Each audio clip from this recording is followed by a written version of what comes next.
Today we're going to talk about painting. Now when we're painting together in class, there's a lot of things you need.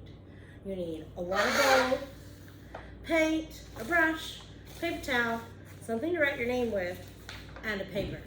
That's a lot of equipment, and in a little bit after I give you directions, I'll show you how each person helps get that for their table. Okay, the first thing you do when you get your paper is you flip it over and you write your name and your class code. Your name and your class code should go tiny in the corner. That way, next week after your paper dries, if you need to use it again, you can. Remember, your class code is the first letter of your teacher's name and the number of your grade. After you get that done, flip it over and you're ready to paint. We use Mr. Brush to paint. He is the best. I love Mr. Brush. And we have paint and we have water. So let me show you the paints first. These paints all have the letter P or S on them. Red, yellow, and blue have a P. Does anyone know why? All right, tougher question. Orange, green, and purple have an S. Does anybody know why? I'm curious. Then I put them in rainbow or color wheel order on purpose because the P stands for primary colors. And the three primary colors are red, yellow, and blue. You can use those colors to make all the other colors. That's why they're called primary, like basic colors. They're the best in my opinion. But if you put it in rainbow order, the two primary colors next to the secondary color, which is the color you make when you mix two, second, are the color you make. So red plus yellow equals orange. Blue plus yellow equals green. And if you pretend the red's over here, blue plus red equals purple, otherwise known as violet. All right, next let's talk about Mr. Brush. Mr. Brush is awesome. Here's his poster. It hangs on Miss Beach's wall. It says, try to keep the paint in his hair. Don't chew his handle. He likes to be rinsed in clean water, and don't keep him upside down overnight. A little bit's okay. And definitely do not give him a headache. What that does is it smashes his hair, but also ruins the bristle. The fancy word for his hair is bristle. Now that you're becoming an artist, it's good to use the right words. If you take care of Mr. Brush, he'll be a happy Mr. Brush. Hooray! All right, so here's my Mr. Brush. The first thing I'm gonna use, I think is purple. And I'm gonna tip this over by just taking the lid like that and opening it up. You will notice on the inside is a funnel. If you take the whole lid off, then the funnel comes off too. If you spilled this, it would make a big mess. But if you only take the top part of the lid off, but leave the funnel on, when you tip it, it doesn't make a mess. So do not take the whole lid of the paint jar off. If your brush is too big, go trade it in and get a different brush. So move that little tab over, dip my Mr. Brush in, and start painting. Oh no! When I set those paint jars down, I made a mess. I accidentally put circles on my paper. Now, I could be really angry right now and ball it up and throw it away because it's not perfect. But that's not how an artist thinks. First, before we get frustrated, we try to turn our mistakes into something great. So if you mess it up on accident, you could feel really upset for a minute and then try. I won't give you a new paper. I need you to try. And you might surprise yourself. So instead of balling this up and throwing it away, I've decided to go around the circles and I think it looks really cool. Now, if you're a 3rd, 4th, or 5th grader, I don't want you to paint a picture of anything specific because we're going to use your paintings for your sketchbook covers. So lines, shapes, colors, things like that. Like that, kind of abstract. If you're in kindergarten, 1st, or 2nd, you can paint anything you want. We're just going to leave your paintings as your first painting in art class today. Looking pretty cool. All right, now I've got purple all over my brush, so I have to do what Mr. Brush's poster says.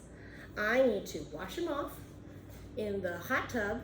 It's really just a dog bowl, but he doesn't know that. Spin him around for quite a bit. Lift him up. Milk the cow. If there's still paint on the silver part, which is called the gunnel, then you need to get a paper towel and do what I call pet the kitty. Milking the cow gets rid of extra water. Petting the kitty gets rid of the extra paint. Now I call it pet the cat because you have to go with the bristles of the brush, with his hair. If you pet a cat's hair backwards, they get mad and they hiss. Meow. If you do that to Mr. Brush, you could ruin him. And Miss Beach is gonna get mad and she might hiss. Meow. Just kidding. But don't ruin the brushes, please. Treat them kindly and we can use them for years.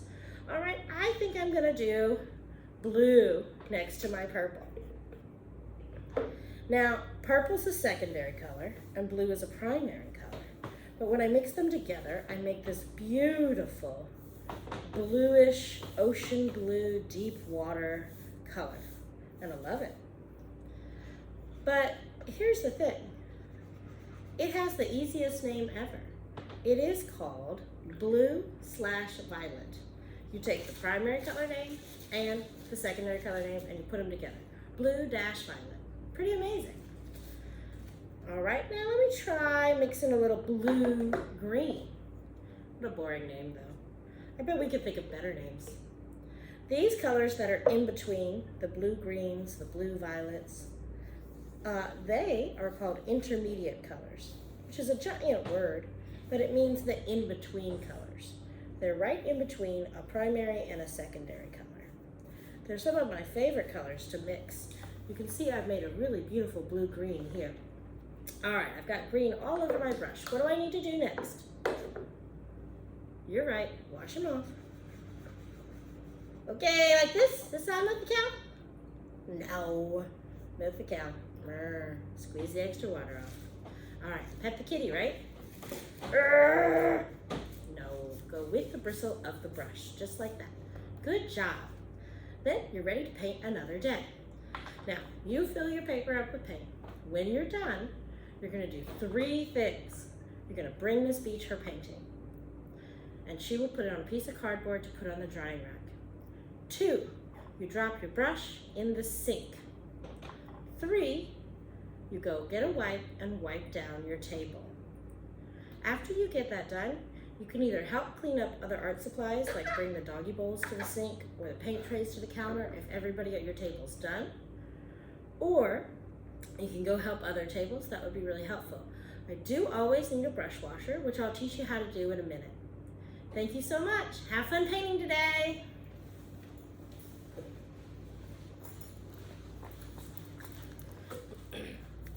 Okay, it's job time.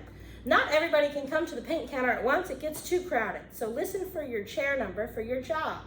Number 1 chair, come over and get a tray of paint to take to your table.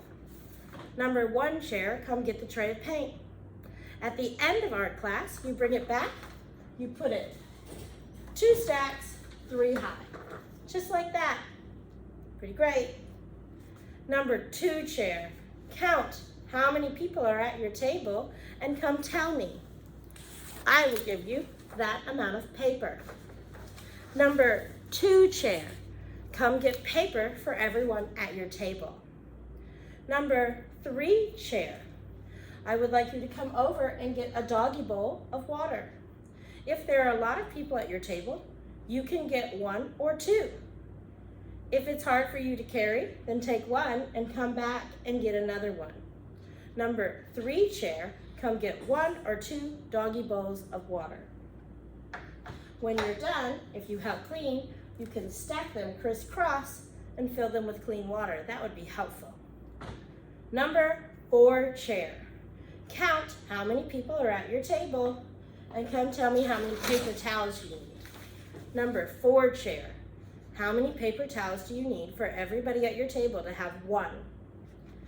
Number 5 chair, you have the hardest job. I need you to check and make sure everyone wrote their name on their paper. Number 5 chair, check and make sure everyone wrote their name on their paper. Then come and get brushes for them. How many people wrote their name? After they write their name, they can have a brush.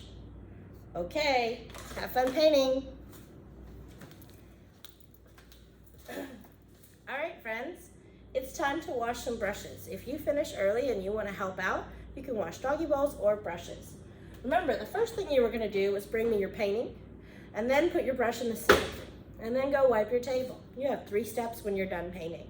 After that, if you have any free time, I would love some help. So bring me your painting, drop your brush in the sink, and then wipe your table down. Do not wash your hands until you're done with those 3 steps. It will waste time and you're gonna get messy when you're cleaning up paint anyway. So when I wash brushes, I get a little bit of soap in one hand and I turn on the water for just a second, and then I spin the brush around and give myself a little head massage for Mr. Brush and a hand massage for me. Your hand will get really messy. If you do not like messy jobs, this is not the job for you. If you don't mind, you might like this job. After you spin it for a few seconds, wash it in the water, get the handle too, just rub up and down, get the handle, get the gunnel, any extra paint, and then shake it a little bit and make sure it's bristle up in the container. If you have big hands, you might be able to do 3 at a time. It's not hard.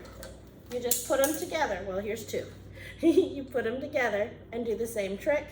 Wash them off. Please don't leave the water running too long. It does waste water. After you're done with brushes, you could do the doggy bowls too.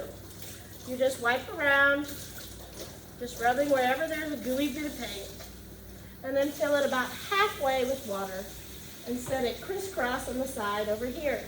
That way it's ready to go for the next class. If you get done early, I would love your help with this. Thank you.